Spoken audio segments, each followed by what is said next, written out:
بسم اللہ الرحمن الرحیم۔ السلام علیکم۔ یہ آپ نے سنا ہے کہ کمشنر صاحب نے کیسے اعتراف جرم کیا کہ میں ان سب کاموں میں ملوث ہوں، کیسے پی ٹی آئی کی سیٹیں چھینی، کیسے ان کے کہنے پہ، اور اس نے یہ بھی بتایا کہ اس میں سکندر سلطان راجہ صاحب اور چیف جسٹس خود ملوث ہیں۔ مجھے یہ کہنے میں بڑی حیرانگی ہوئی۔ اب دیکھو اس پہ کوئی بات ہوتی کہ نہیں، آپ ویڈیو سنیں اور دیکھیں کیا اس نے اپنا اعتراف جرم کیا۔ 70-80 ہزار کی لیڈ سے جیت رہے تھے، ہم نے ان کو ہروایا ہے اور ان کے اوپر جعلی مہریں لگا کے سب کو ہروایا۔ کمشنر صاحب جو جعلی مہریں لگ رہی تھی اس وقت آپ نے کسی سے کہا کہ یہ سب کچھ ہو رہا ہے، غلط ہو رہا ہے، اس کو روکا جائے؟ دیکھیں، میں یہ ساری اس غلط کاری کی ذمہ داری اپنے اوپر لے رہا ہوں اور ساتھ آپ کو بتا رہا ہوں کہ جو چیف الیکشن کمشنر ہے، جو چیف جسٹس ہے، وہ بھی اس کام میں پورے شریک ہیں۔ کس کے کہنے پہ سب کچھ ہوتا رہا؟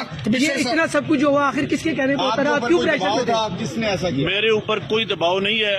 میرے باپ دادا بھی انگریزوں کے خلاف اور سکھوں کے خلاف جنگیں کرتے رہے ہیں، لڑتے رہے ہیں یہ ملک بنانے کے لیے۔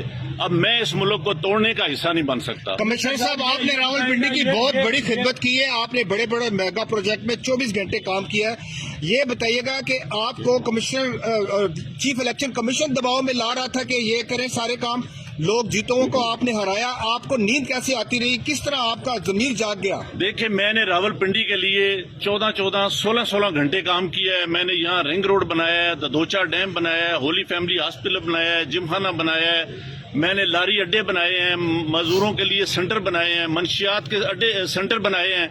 سب کچھ میں اپنے ملک کی بہتری کے لیے کرتا رہا ہوں، لیکن آخر پہ میں نے جو اس ملک کے پیٹ میں چھرا گھونپا ہے، مجھے وہ سونے نہیں دیتا۔ میں یہ سکون کی موت مرنا چاہتا ہوں۔